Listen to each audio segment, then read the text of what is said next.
राम मंदिर जाएंगे? अरे भैया, हम तो यही पैदा भय हैं। राम मंदिर हमारे रोम रोम में है। राम, प्रभु राम हमारे बाबा जहाँ दुनिया में नहीं है। उनका नाम था राम नेवल, हमारे भाई का नाम राम होद, हमारे मामा का नाम परशुराम। तो राम तो हमारे कण कण में है। तो इसलिए ये हम तो यही पैदा हुए हैं। हम तो पढ़ते थे तो रोजाना सीता रखोइया देखते थे, रोजाना देखते थे। हम तो रोजाना दर्शन करते भाई। राम आज के नहीं है, राम अनाज काल से है। राम किसी एक व्यक्ति के नहीं है, किसी एक पार्टी की नहीं है, किसी एक धर्म की नहीं। राम सबके लिए है। नहीं है जो मुद्दा मोदी समझते हैं कि जिस मुद्दे के सहारे उनकी गाड़ी पार होगी, मैं डंके की चोट पर जो देख रहा हूं नीचे, कि वो मुद्दा नीचे कहीं है ही नहीं। और मोदी के भाषण से भी स्पष्ट यूं हो रहा है कि अगर ये उनका ट्रम्प कार्ड होता तो हर मीटिंग में इसी ट्रम्प कार्ड को वो चलाते। उन्हें और फर्जी पॉइंट चलाने की जरूरत नहीं थी। जब उन्होंने देख लिया पहले चरण में कि ये जगह, ये स्थान, ये मंदिर चुनाव का मुद्दा नहीं बन पा रहा है, अन्य मुद्दे चल रहे हैं, तभी वो बहकी बातें कर रहे हैं।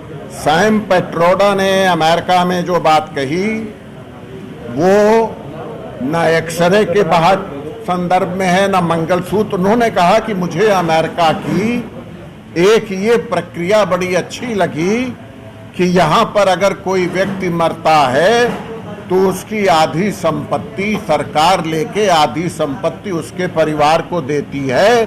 ये उन्होंने अपनी एक राय वहाँ पर किसी भाषण में रखी। ना ये कांग्रेस के मैनिफेस्टो में है, ना कांग्रेस के किसी नेता के भाषण में है, और इसका ऑफिशियली खंडन भी किया गया है कि भले सैम पेट्रोडा कांग्रेस से जुड़े हुए हों, लेकिन ये उनकी निजी राय होगी।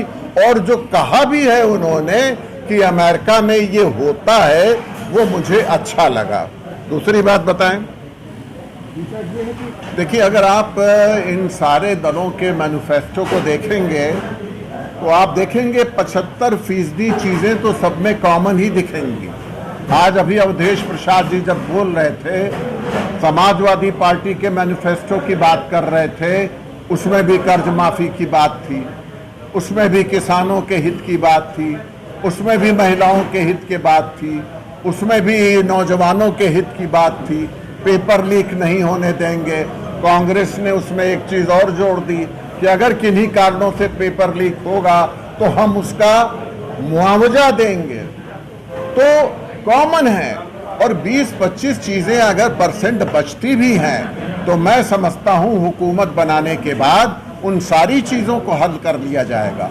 अगर 89 में भारतीय जनता पार्टी, जनसंघ घटक और विश्वनाथ प्रताप सिंह मिलकर के जो विपरीत ध्रुवी वाले व्यक्ति थे सरकार बनाते हैं और कॉमन एजेंडे पर आ सकते हैं, तो यहां तो सब कॉमन एजेंडे वाले ही दल हैं, इनको कोई परेशानी नहीं होगी। नेक्स्ट, अब 89 में जब या सन 77 में जब जयप्रकाश जी ने आह्वान किया था कि कांग्रेस पार्टी को हराना है, इंदिरा जी को सत्ता से हटाना है, तो उस समय उस आह्वान में क्या इस बात की चर्चा की गई थी कि कौन प्रधानमंत्री बनेगा? कोई चर्चा नहीं की गई। लेकिन जब जनता पार्टी जीती तो उन्होंने बैठ करके ये तय किया कि मोरारजी देसाई प्रधानमंत्री बनेंगे। तो कोई आवश्यक नहीं है कि हम इलेक्शन के पहले ये घोषणा करें ही कि प्रधानमंत्री कौन बनेगा, मुख्यमंत्री कौन बनेगा। और हमारे लिए लक्ष्य प्रधानमंत्री पद उतना नहीं है जितना मोदी को, भारतीय जनता पार्टी को, इस देश को बचाने के लिए शिकस्त देना है।